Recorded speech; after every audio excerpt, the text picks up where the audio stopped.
இந்த பொறப்பு தான் நல்ல ருசிச்சு சாப்பிட கிடைச்சது.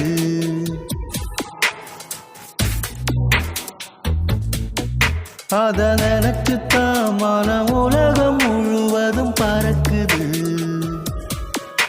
அட சுட சுட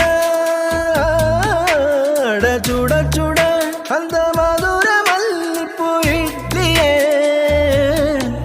மீன் குழம்புல கொஞ்சம் புரட்டி சாப்பிட எச்சினு ஊறுது உள்ளுக்குள்ள. இந்த பொறப்பு தான் இந்த பொறப்பு தான் நல்ல ருசிச்சு சாப்பிட கிடைச்சது. இந்த பொறப்பு தான் நல்ல ருசிச்சு சாப்பிட கிடைச்சது. அத நினைச்சுத்தான் மன உலகம் முழுவதும் பறக்கு.